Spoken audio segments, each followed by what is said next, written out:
ওয়ালাইকুম রহমতুল্লাহ। যারা হচ্ছে ক্লাস 9-10-এ আছো এবং যারা হচ্ছে ইন্টারে আছো, তোমাদের কিন্তু দেখা যায় ক্লোজ টেস্ট এবং উইদাউট ক্লোজগুলা এসে থাকে। যারা 9-10 আছো তোমাদের হচ্ছে ক্লোজ টেস্ট আসে, বর্তমানে উইদাউট ক্লোজটা এই বছর থেকে উঠিয়ে দেওয়া হয়েছে। সো তাহলে ক্লোজ টেস্ট হওয়াতে তোমাদের অনেকটা সুবিধা হয়েছে, কিন্তু কারণ হচ্ছে কি, আমাদের ক্লু সেগুলো কিন্তু আমাদের বক্সে দেওয়া থাকে। এখন এই জায়গাটায় যে সমস্যা হয় সেটা হচ্ছে আমাদের কিছু স্টুডেন্ট খুব দুর্বল থাকার কারণে অথবা তারা না বুঝার কারণে তারা কিন্তু অনেকগুলো ভুল করে।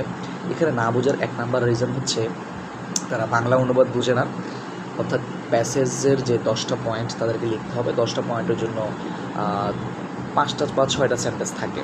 এই 5টা বা 6টা সেন্টেন্স তারা বুঝে উঠতে পারে না বা বাংলা অনুবাদটা করতে পারে না।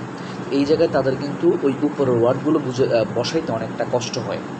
এই জায়গাটা করণীয় হচ্ছে তোমাকে প্রথমে ভোকাবুলারি ডেভেলপ করতে হবে। 2 নম্বর কথা হচ্ছে কিছু না কিছু মানে তোমাকে রুল শিখতে হবে। যেমন রুলগুলো কেমন, আমি যদি তোমাকে কিছু ফ্রেজ বলি, যেমন অন দি আদার হ্যান্ড, যে on the other hand student 9-10 student সবাই বোঝে। এই যে অনের পরে যে দি বসে অথবা দির আগে যে অন বসে, এগুলো কিন্তু অন দি আদার হ্যান্ড। তারপর হচ্ছে অন দ্য কন্ট্রারি মানে কি, বিপরীতে।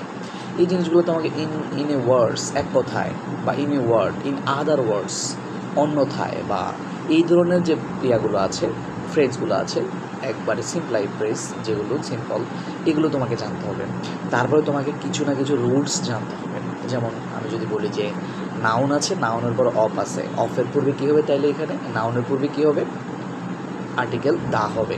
আমি আবার বলি, ধরো গ্যাফ আছে, গ্যাফের পরে নাউন আছে, নাউনের পর অফ আছে, তাহলে গ্যাফে কী হবে, গ্যাফে আর্টিকেল দা হবে।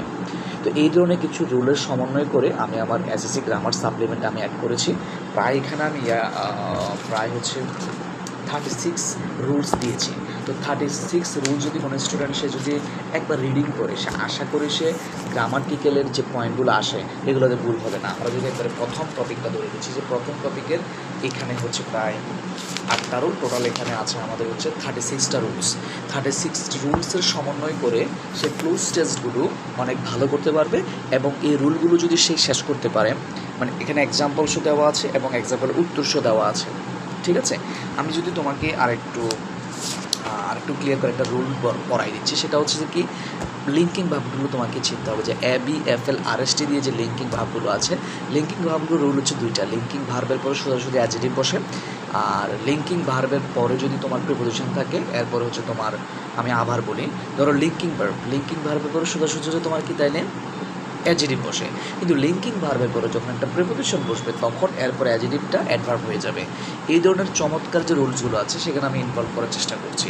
তারপরে ধরো তোমার টু শব্দটা, টু কোনটা, TOO, এই টু এর পরে মনে রাখা সবসময় টুটা হবে। তো এই টু এবং টু এর মাঝখানে অ্যাডজেক্টিভ হবে, মাঝে মাঝে অ্যাডভার্ব হয়, বেশিরভাগ ক্ষেত্রে 90% ক্ষেত্রে অ্যাডজেক্টিভ হয়। এরপর লাস্টের টু যেটা আছে, টু এর পরে B1 হয়। আমরা এই রুলগুলো এখানে দেওয়ার চেষ্টা করছি। এরপরে ওয়ান অফের পরে দা হয়, এরপরে সুপারলেটিভ ডিগ্রি হয়, এগুলো আমরা বুঝি। নট অনলি ভাট অলসো, তো নট অনলি ভাট অলসো জিনিসটা কি, মানে অর্থাৎ এটা না হলে ওইটাও হবে, অনেক কিছু